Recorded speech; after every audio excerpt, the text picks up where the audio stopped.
I walked out of Paulsmoor Prison in 1990 and felt free for the first time in my life. The townships came alive that year.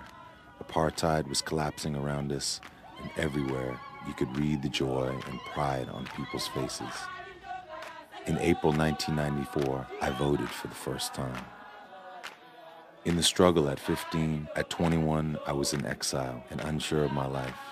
We spent our childhoods fighting in the streets of Crossroads, Atlan, Soweto, and then in the mountains of Angola. And on that brilliant day in April, we won. Our party was swept into power in South Africa's first democratic elections, and generations of sacrifice suddenly made sense.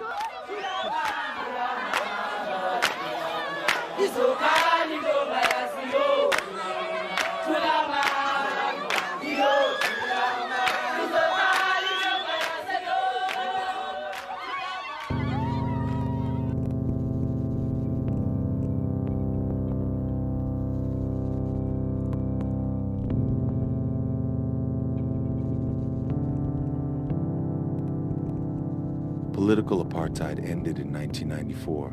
Nelson Mandela and the ANC were swept into power in South Africa's first democratic elections.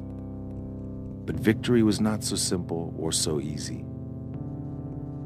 A year earlier, while negotiating the transition to democracy, the ANC signed its first World Bank loan and began a program of structural adjustment. The new constitution was the most progressive in the world, guaranteeing the human right to water, housing, and electricity. But under the influence of the IMF, the ANC privatized all three, creating 8 million homeless in South Africa and cutting off water and electricity to tens of thousands of families every month. The apartheid state was defeated, but nothing changed. The economy was still in the hands of the same global system.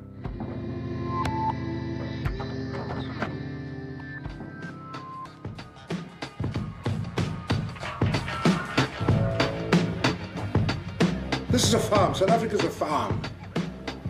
And the whites were the farm managers. Now they've been kicked out. Now we've got black farm managers. Same motherfuckers. Same minds. Same greed. Different color. It's a lick of paint. It's the haves and the have-nots. It's always been the haves and the have-nots. Simply put, the Americans, Germans, Canadians, who had so much invested in keeping us miles under the ground, digging our gold and diamonds, they found out that their shares were at risk, right? Because the mine workers were organizing themselves. And so they went to the ANC, who's been in bed with the communists for all that time, and he says, are you willing to manage our business? What's your business? South Africa. And they said, sure. So now our government is, in fact, the farm managers. I'm a field nigger. You see? South Africa's a farm. But there will be 100 houses going to be evicted today. Wow. And that's why the people protest today.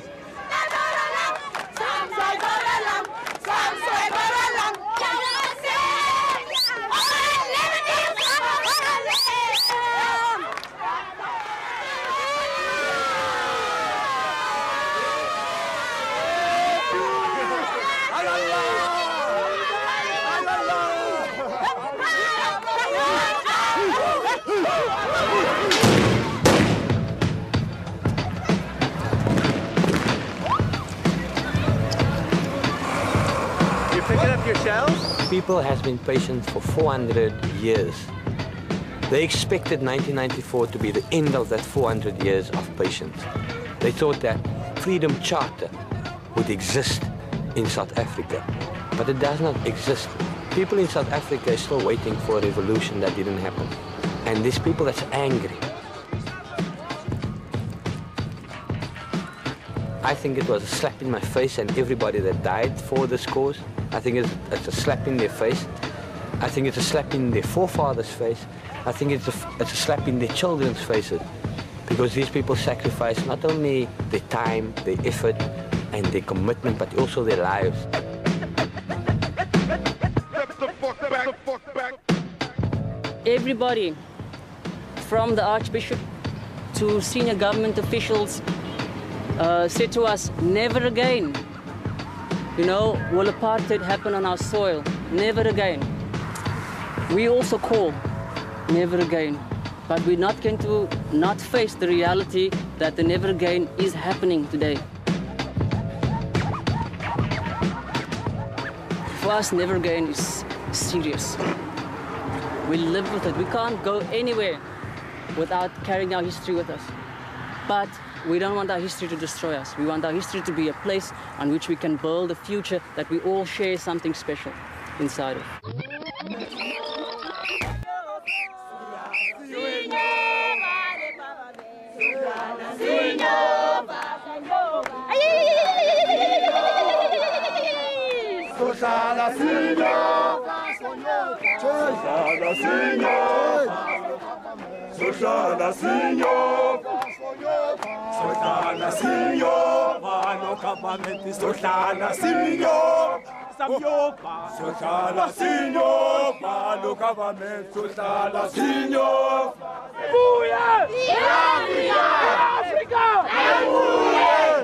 We want them terug, we want you terug.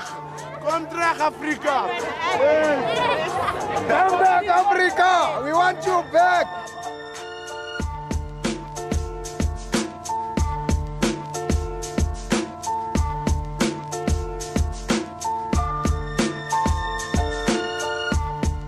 Why is this? Let's see that freedom. We want the freedom that our people died for.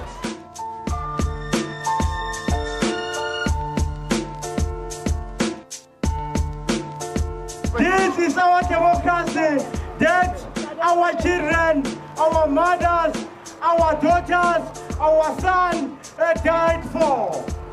Let us go and defend this democracy. In the previous struggle, you could identify the enemy. It was the Boer, the apartheid, it was the system. But now, for the ordinary person in the street, the enemy are difficult to identify. Because we're not fighting a world system here that has just been thrown upon us.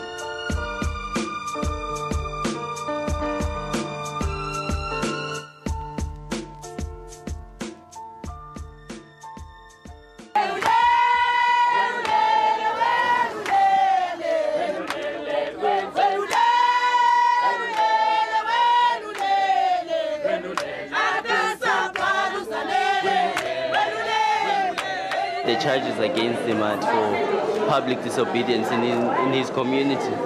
So all of the reasons that they've arrested him for are politically motivated. I think they're quite desperate because they can see that there's a momentum growing all over. I mean, police repression is to be expected. And it's not just Max, I suspect, that's going to be arrested. A lot more of identified individuals will be put through the same thing.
rose up to seize the state, but found that the state did not exist, that in reality, we faced a system stretching far beyond our borders. But we were born in the struggle, and we have defeated other empires before this one. We did not overthrow apartheid through elections or decisive military engagement. We defeated apartheid, and we will stop this war by making it unworkable on the ground through thousands of collective acts of rebellion and disobedience.